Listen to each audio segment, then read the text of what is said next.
So I'm an illustrator right now and I have my designs. I have a black and white version and two colored variations. So we are going to make one more fourth design and you are going to do a text illustration. Well, I'm sorry, you're going to add text to this illustration to create a poster with a word on it. So right now they're just kind of abstract posters using different color schemes and different shapes and lines. So what we're going to do is create a poster for art, and we want to add a word that describes this poster. So I want you to think of an art word. I want you to think back to our compositional PowerPoint, some of the things we went over. Like it could be a phrase like rule of thirds. It could be something like leading lines or balance or symmetry or asymmetrical or um, diagonal lines or movement, overlapping. It could also be something like minimal positive and negative space, something like that. It could also be elements and principles of art, like line, shape, right? We used line and shape for this. Could be form if it's three dimensional, space, balance, like I said. So any of the elements and principles are fair game as well, or some of the different color combinations we use. Like it could say analogous color or something like that. So choose an artistic word that describes this. Rhythm and movement go is a principle of art as well. So you could try something like that. Pattern, repetition, any of those art words would be a great word to put in here.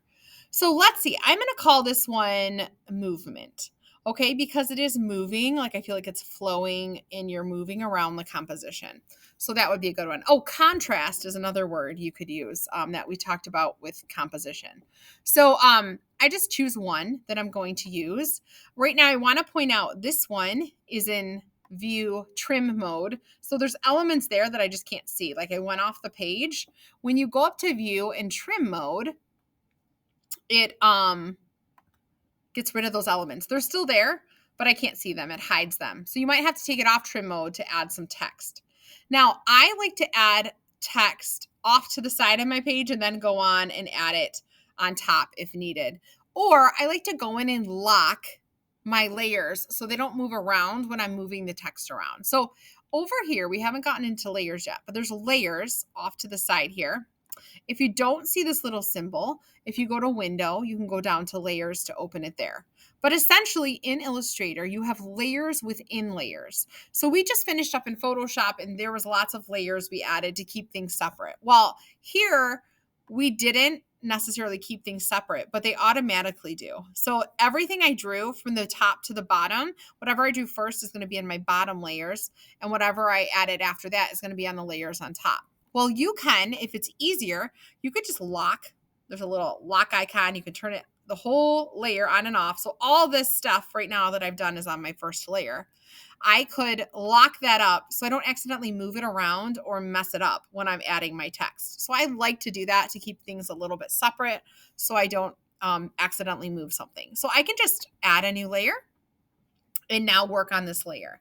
You can also just continue to work on the first layer, and you can open up the layer with the little arrow and lock the ones you don't want to move around. So I could like drag this and lock all of those layers. I just can't lock the first one because then it'll lock the entire layer. But now if I start doing something and I'm clicked on this layer, I can add to this, but it's going to just add it on top. So essentially we're just protecting our work. I think it's easier if I just lock this layer and add a new layer, but I might have to unlock it later if I need to do something to it. So the first thing I want to do is decide which word, which composition I'm going to add the word to, and then where in the composition would this word look best. So maybe flowing, if the word's movement, maybe I could have it flowing and following this line.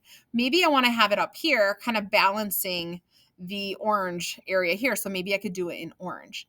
The one thing is you do want to stick within your color scheme, make the word a color that's already being used or one that flows with your color scheme.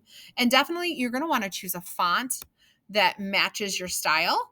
And also the placement should add to the composition. So it's okay if you need to go in and like move some things around.